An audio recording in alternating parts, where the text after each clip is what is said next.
Dominica hosts post-disaster needs assessment training and 400 new luxury rooms to change the landscape of accommodation in the island. Hello and welcome to National Focus. I'm Kimani St. Stay tuned for details of the headline stories and others coming up.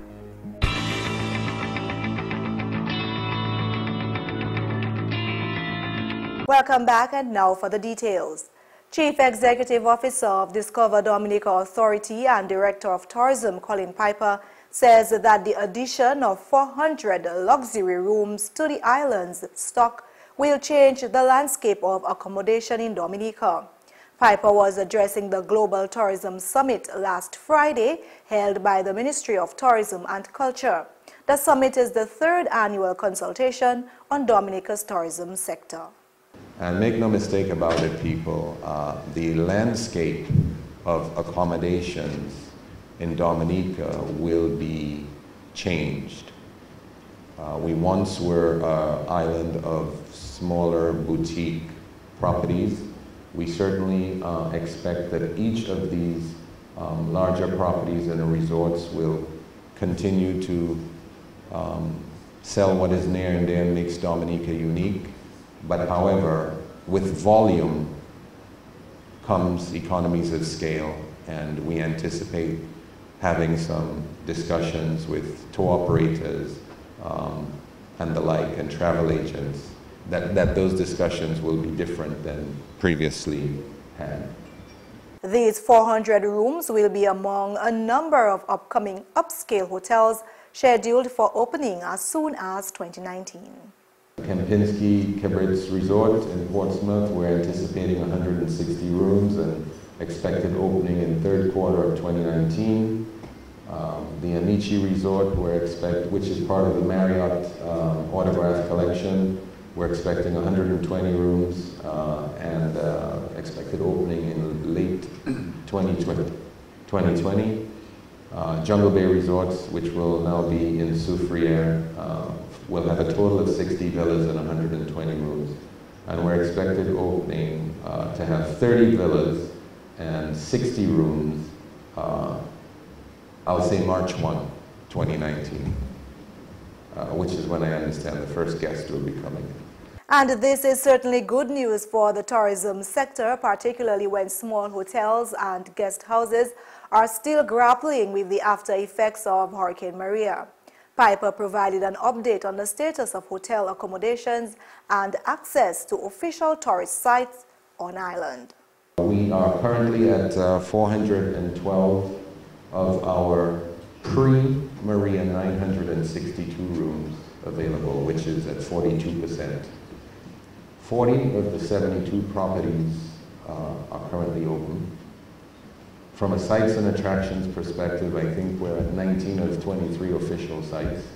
The Ministry of Agriculture, Food and Fisheries, in collaboration with the Food and Agriculture Organization of the United Nations, FAO, is hosting a 3-day workshop geared at improving the ministry's capacity to conduct post-disaster needs assessments. Technical Officer of Projects and Services in the Ministry of Agriculture, Ryan Anselm, says the workshop is significant for Dominica.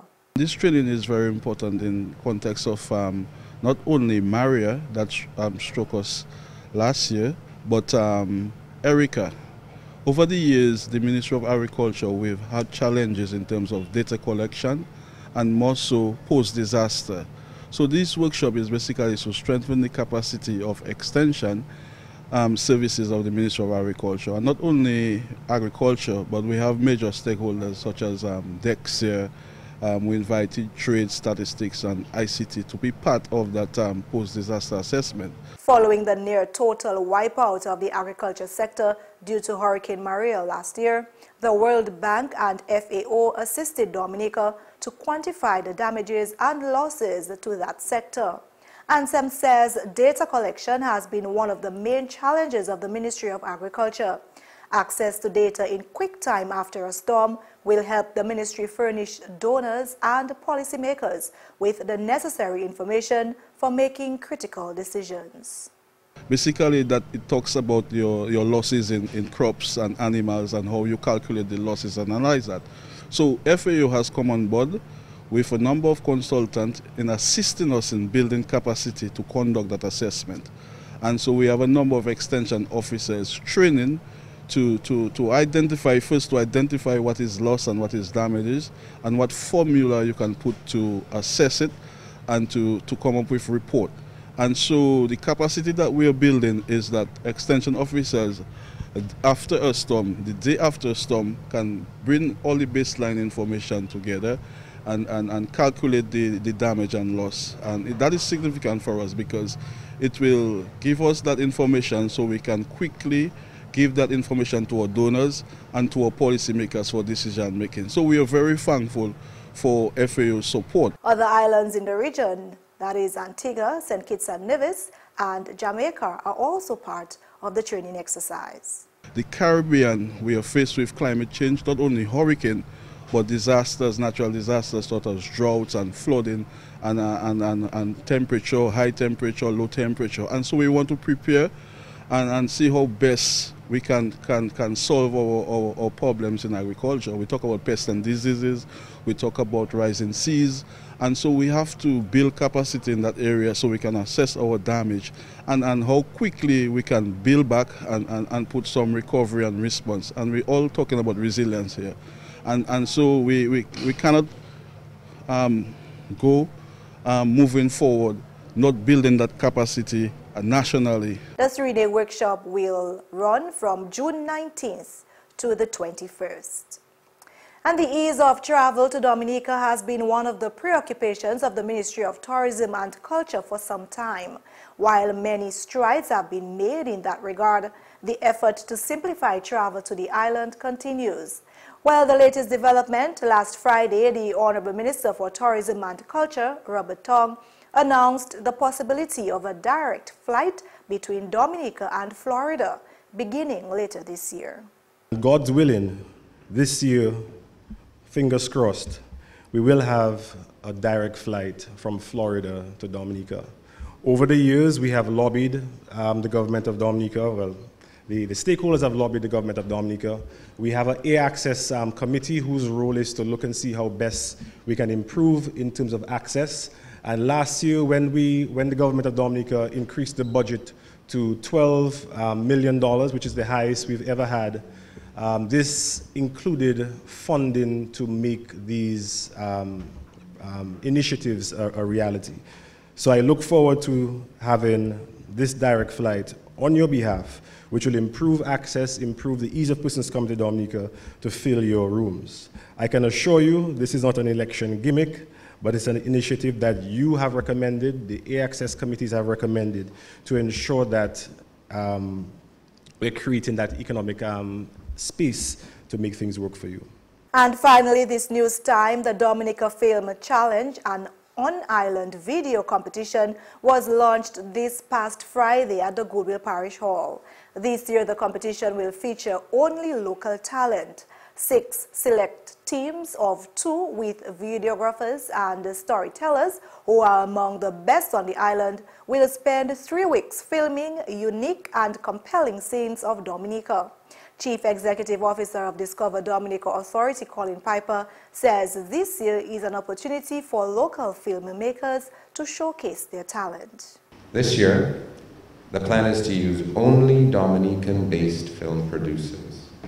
The authority has been observing the compelling and technically advanced content being put out by a variety of local filmmakers and is taking the opportunity to allow them the chance to showcase their skills while promoting the nature island.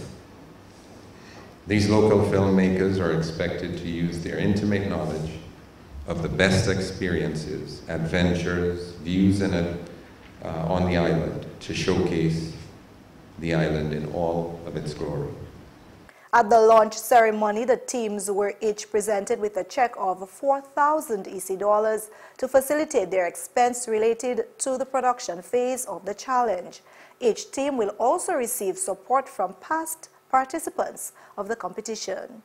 In order to get maximum reach outward to potential visitors to the country, the 2018 participants will be paired with past international participants of the earlier challenges. These past participants will serve as mentors and sounding boards for ideas, and will also help increase the reach of this year's challenge, posting by social media imagery created by their partner teams on island. The winning team will be rewarded with a grand prize of 10,000 EC dollars. The DDA has hosted 2 challenges in the past, one in 2014 and one in 2015. The first featured participants from the U.S. markets, while in the second version, participation was extended to include other markets such as France and Canada. While the participating teams will be given freedom to be creative in conceptualizing and filming their productions, each video will be required to feature a particular niche of Dominica's tourism product, such as hiking, history and culture, cuisine, and health and wellness. Dominicans are encouraged to follow the adventures of the Dominica Film Challenge teams over the next 3 weeks using the hashtags Rediscover Dominica and Dominica Challenge. And that's news. Before we leave, here are a few announcements. The Department of Local Government invites all residents of Salisbury to a community outreach meeting. Upper Salisbury on Tuesday, June 26, 2018 at 6 p.m., close to the shop of Miss Heslin Ambo, and Lower Salisbury on Thursday, June 28, 2018 at 6 p.m., close to Bobot Bar area. Please make every effort to attend and dialogue on the role and benefits of local government and community development. And the general public is hereby informed that National Day of Community Service application forms are now available. Forms can be collected at the Department of Local Government on High Street or at any village council office. Project designs must contribute to climate resilience. For example, storm drains, shutters for shelters, and access road. Please note that the deadline for submission of all forms is on or before July 13, 2018. And finally, a reminder that the Dominica Music Lovers Government Band presents its 68th anniversary summer musical under the distinguished patronage of the Honorable Prime Minister at the ground floor of the Ministerial Building in Roseau on Thursday, June 21st, 2018 from 7:30 p.m. The concert will also feature performances from special guest artists such as Carlin XP, Ian Anthony, Tasha P, Daddy Chess, and more. The band promises a wonderful evening of music for all ages, from marches to classical, ballads, salsa, R&B, soca, cadas, booyah, calypso, and more. And that's all for this edition of National Focus. Be sure to follow GIS on facebook.com/GIS News Dominica and follow us on Twitter at GIS Dominica. You can also catch up on past National Focus newscasts on our GIS Dominica YouTube channel. From all of us here on the GIS News production team, I am Kimani St. Thank you for watching.